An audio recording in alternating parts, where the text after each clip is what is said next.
Connor Zilisch had just won a race the night before. He qualified 5th, his best Cup start ever. He was running second with 9 laps to go at Watkins Glen, hunting the best finish of his young career. The rookie was right there, right at the front, and then in one single moment, everything he had built across that entire weekend was gone. This is exactly what happened. To understand how big Sunday was supposed to be, you have to go back to Saturday. Connor Zilisch lined up in the O'Reilly Auto Parts Series race at Watkins Glen International. Same track, different series. He had already won this race in 2024. He had already won it again in 2025. By the time Saturday's final lap arrived, he was battling Jesse Love door-to-door for the win. Love had the position. Love had the line. Then Zilisch found a gap on the final corner and pushed through it. He crossed the line first. 3 straight wins at Watkins Glen in the O'Reilly Series. 13 career wins in the series total. This was a driver who knew how to close.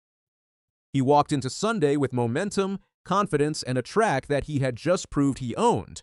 Then he went out and qualified 5th for the Cup race. That does not sound like a massive headline, but for a 19-year-old in his first full Cup season, it meant everything. 5th on the grid at a road course against drivers who have spent years learning every corner of that 2.45-mile layout. Crew chief Randall Burnett, also in his first year with Trackhouse, knew they had something. The setup was right. The pace was real. The number 88 Chevrolet was ready to run.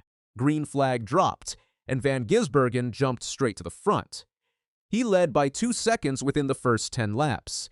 The field settled in, and everyone started playing the strategy game that road courses always become at this level. With 2 laps left in Stage 1, Van Gisbergen came to pit road. Most of the field followed. Ross Chastain stayed out. He inherited the lead and won Stage 1. Points collected, tires burned, and the field reset for Stage 2. Zilisch was doing exactly what Burnett needed him to do, running clean, staying out of trouble. Managing tires on a track that punishes anyone who pushes too hard too early, Stage 2 is where it started getting interesting. Van Gisbergen came alive again. 6 laps from the end of the stage, he was already slicing through traffic and closing on the leader. He cleared Michael McDowell and took the front. He stayed out and won Stage 2. Zilisch finished Stage 2 in 8th. Not the position he wanted, but his tire management was holding up, and the team had a plan going into the final stage. Then lap 60 happened. Joey Logano slowed with a flat tire and debris came with it. Yellow flag. The caution everyone had been waiting for was out, and right there, Burnett had to make a call. Van Gisbergen and Tyler Reddick stayed out on old tires. The track position was too valuable to give up. But Ty Gibbs and a large chunk of the field dove for pit road. Fresh rubber. Restart from mid-pack. The gamble was on. Burnett said after the race that he knew the math. He was a lap or 2 short of a comfortable pit window. The fresh tire cars were going to be flying at the end, but staying out meant holding track position and hoping the tires held. He went for it. This is where the story gets serious. Zilisch was up front. Van Gisbergen and Reddick were also up front on old rubber, but Gibbs was already charging through the field on fresh tires. The clock was ticking. With 11 laps to go, Zilisch spotted his chance.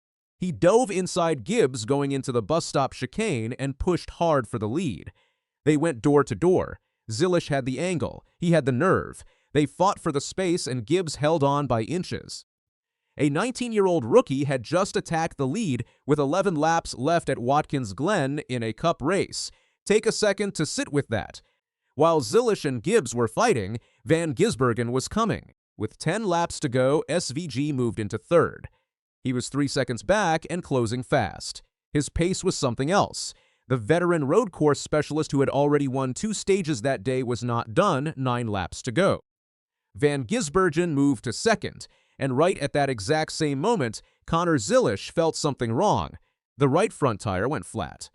Zilisch, who had been fighting for 2nd and hunting a top 5 finish, suddenly could not hold his pace. Van Gisbergen blew past him immediately. Zilisch limped around the track and headed for pit road, 8 laps to go. The race was over for him. Van Gisbergen made one more move, dove inside Gibbs at the bus stop, took the lead and pulled away. He won the race. Zilisch finished 20th, from 2nd to 20th in less than a lap. Standing on pit road after the race, Zilisch did not try to dress it up. "I don't really know," he said. "Just kind of sucks.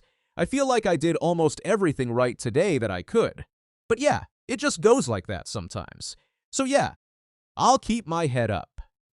He also said he was not totally shocked the tire failed. They had been running on those tires for a long time. The caution at lap 60 had stretched the stint far beyond what is comfortable.